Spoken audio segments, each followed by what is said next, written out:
What's up, everyone? It's Zillla the God, back again.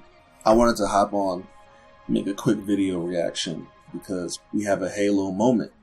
We're having a Halo moment, and we don't normally get those. So, whenever we get a big moment that happens in the community, in the fandom, I like to hop on and get my reaction.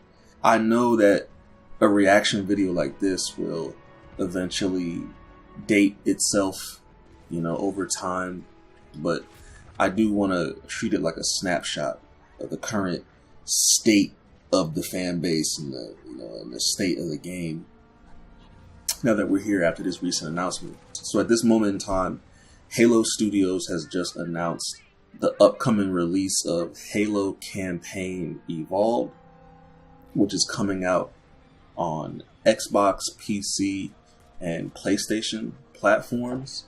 So it is going to be a Unreal Engine remake of Halo 1, Halo Combat Evolved.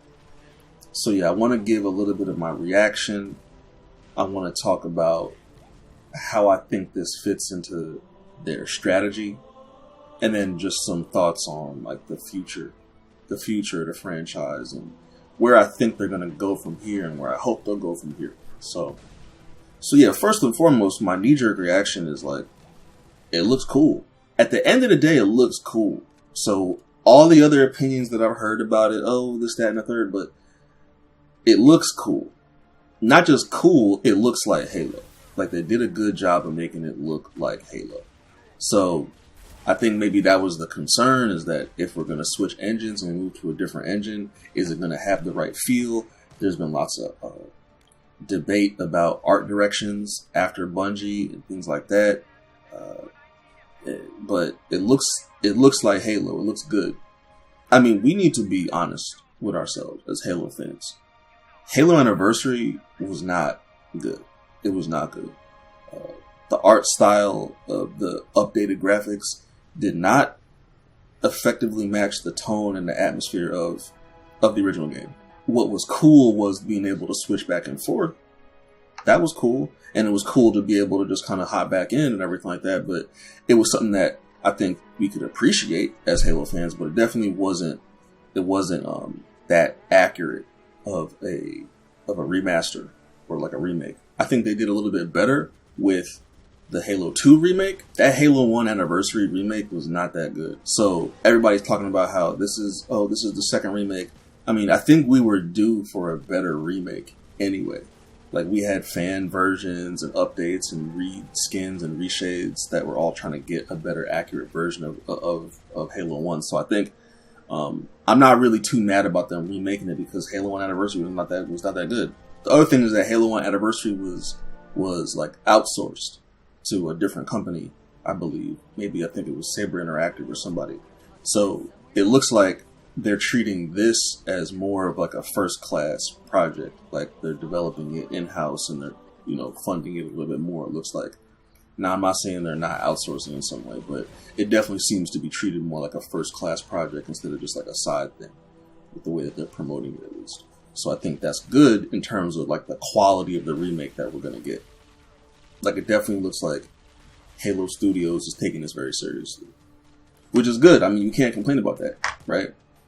The other thing is, we have to be honest too about the leaks. Like, a lot of people don't like the leaks and everything, but we need to be honest. Like, all those leaks were pretty much true. Everything they said was going to happen has pretty much happened. The name of it, the campaign evolved, the fact that it was coming to PlayStation, the fact that it was going to be campaign only, the fact that it was going to be a Halo 1 remake, all of that leaked, and they were all correct. I'm not going to say the names of the leakers. Y'all can find them on your own time, but those guys, those two in particular, they're pretty much right. So, I think moving forward, looking at what they have to say, you might want to take it seriously. Not to say that they're 100% going to be correct all the time, but they've been pretty correct about this. So we knew about this a long time in advance of the actual announcement, due in large part to the leaks. So that's just one thing, keep it real about the leaks. In general, I can understand why people feel like they're not that excited about this, but I do think, like, as a hardcore Halo fan, you got to be pretty happy. I think I'm starting to understand the strategy that they're going with moving forward.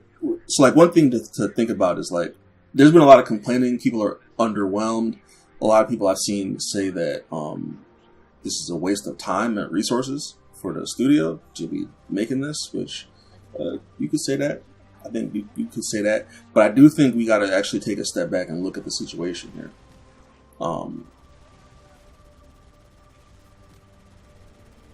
Let's look at Infinite. Infinite, I think Infinite was good. I think Infinite was good. It was better than Halo 4 and better than Halo 5. So it is continually showing that 343 was getting better, but I do think largely it's got to be considered a failure, at least commercially, in terms of population size. It's got to be considered a failure critically on some level. The campaign didn't really hit as hard as everyone wanted it to. The updates weren't coming as fast. A lot of stuff got cut, even with multiplayer being free to play. Like, I think Infinite was largely a failure, just considering the amount of money that the studio had to pay for it. And then we see that the studio was eventually gutted and completely overhauled, due in large part to the performance of Halo Infinite. Now, I like Halo Infinite. I think they did a good job, but again, we kind of have to understand that it was essentially a failure for the studio. That's the first thing. So then, because of that, we get a complete overhaul of leadership, a complete overhaul of the studio. And now we have the name changed from 343 to Halo Studios, right? So then we have the Microsoft renewed perspective on exclusivity. So now it's like, we want games to be on multiple platforms, whether that's PC, whether that's PlayStation. So you have these really major paradigm shifts in the Halo ecosystem, in the video game ecosystem, that's going to affect the company and what they're going to decide to do. So I kind of see it like they're seeing this as the beginning of a new era in Halo. Think about it. From 2001 to 2011, that's the Bungie era, right? From 2012 to 2026, that's the 343 era. And then now from 2026 and forward, that's the Halo Studios era, right? So for them, they're seeing this as the beginning of an era. So they want to take that moment in the beginning to reestablish themselves as a studio, reestablish the technology that they're using to build the games, reestablish art style and gameplay mechanics, reestablish the audience and the fan base. Like, I'm sure they want to bring in new fans or, PlayStation guys and PC people and, things like that. Obviously, the old school Xbox fans are all going to be there, but I think they're looking at this as a renewed opportunity to start over. Not just in their name, not just in their management, but even in terms of the game. So they're starting at the top, at Halo 1. Let's remake Halo 1. And let's just start over. So I think I can appreciate that, and I feel like that's actually a pretty good idea. Now, that's time consuming from our perspective as fans, but again, I think strategically in the long run, it serves the studio to kind of just start off their first major release as Halo Studios is a remake of Halo 1. It gives them that opportunity to learn the engine. It gives them an opportunity to refine the art style and kind of get their internal systems working correctly. And it does mimic what 343 did. Was their first release was the Halo 1 remake back in 2011, Halo Anniversary. So that was the kind of that bridge between Halo Reach and Halo 4. So I think it's a good strategy. Now they're talking about a release in 2026. I think when we look at it like that, if we look back to when Halo Anniversary was released in 2011, that was to hold us over until we got Halo 4 in 2012. So I think, and then kind of similarly, it was set up like that too with Halo 2 Anniversary and Halo 5.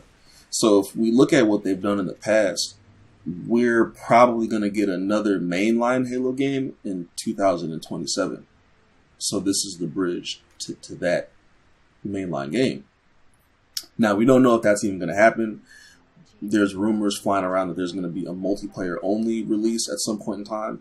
And even so, I feel like that's not going to release until 2027. Otherwise, they probably would announce it now if it was going to happen in 2026. So I think we're not going to get another mainline game, or at least another game that has a multiplayer component, until 2027, which a lot of people are not happy about. It has definitely been a while. I think 2021 was Infinite, so 2021, 2022. So it's definitely been a little bit of time. We're probably due for a mainline game, and we're overdue for a mainline game, and they're coming to us with a campaign-only remake of a game that's been remade before. So I understand people are not happy about that, but I think they're trying to play the long game here. And like I heard some people say, it's kind of hard to mess up. They've messed up before with what many would consider easy layups, but it looks like they're in position to try to go for this easy early win for them, for the studio, for the fan base, for the community. And then I think that they want to build on that. As a Halo fan, it's been better. It's been better. But anyone who's been around for the last decade knows that we've kind of hit rock bottom as a franchise, what seems like a couple times now. So I think it could be worse. It could be worse. I understand people are upset that they made this announcement at the Halo World Championship. The Halo World Championship is going to have a very competitive, focused fan base, looking at it. And releasing a campaign-only announcement at the competitive championship maybe didn't go over well, especially with the news that the HCS will be on hiatus for 2026 at least. So I think the multiplayer competitive focused area of the fan base is definitely going to be in for the long haul, and we're going to have to figure out how to just deal with Infinite for the next year, which I'm not too mad about because I like Infinite. It's unfortunate that it looks like there's going to be a lot less tournaments and things like that and competitive opportunities.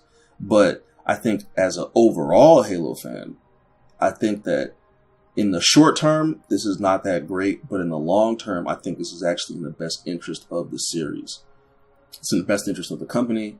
And I hope it does well. I think it will. I'm actually pretty excited about it, just in general. Just in general.